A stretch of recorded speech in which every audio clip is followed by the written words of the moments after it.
हार से कम नहीं है। आज उस महान पुरुष का जन्म दिवस है जिसने इस देश में रहने वाले तमाम युवाओं के लिए, तमाम मानवों के लिए, जिनको मानव के रूप में अधिकार नहीं था, उसको मानव का अधिकार दिलाने वाले मसीहा का जन्मदिन है। तमाम अल्पसंख्यक, तमाम दलितों और हम लोगों के लिए त्योहार ही है जिसको हम धूमधाम से मना रहे हैं।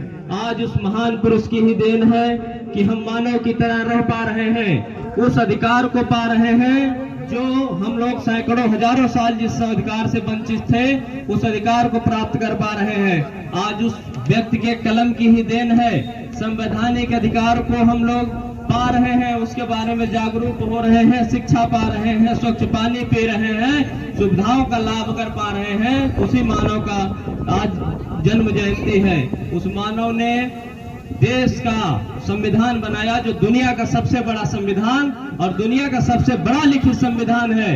उसमें एक एक चीज लिख दी गई जो आज के समय में हम सोच रहे हैं, वो 75 साल पहले डॉक्टर बाबा साहब भीमराव अम्बेडकर जी ने लिख दिया, क्योंकि उनको पता था जिस हिसाब से इस देश की आबादी है, जिस हिसाब से भेदभाव है, जिस हिसाब से यहाँ विविधताएं हैं, इसीलिए देश को धर्मनिरपेक्ष राष्ट्र होने का पुरजोर समर्थन किया कि अगर किसी धर्म को बढ़ावा दिया जाएगा, किसी धर्म को आगे रखा जाएगा, तो देश की उस सोच को पीछे रख दिया जाएगा जो संविधान सभा की समिति के तमाम सदस्यों ने कहा था कि धर्मनिरपेक्ष होना चाहिए। सबसे आगे आकर के अगर डॉक्टर बाबा साहब भीमराव अम्बेडकर जी ने समर्थन दिया, उसका परिणाम है कि हम लोग आज आराम से यहाँ रह पा रहे हैं। किसी धर्म को ज्यादा बढ़ावा ना दे करके समान रूप से सबको अधिकार मिला है, संविधान की देन है। संविधान की ही देन है कि आज दलित, पिछड़े, ओबीसी समुदाय के लोग अलग अलग सीटों पे पहुंच पा रहे हैं। लेकिन कहना है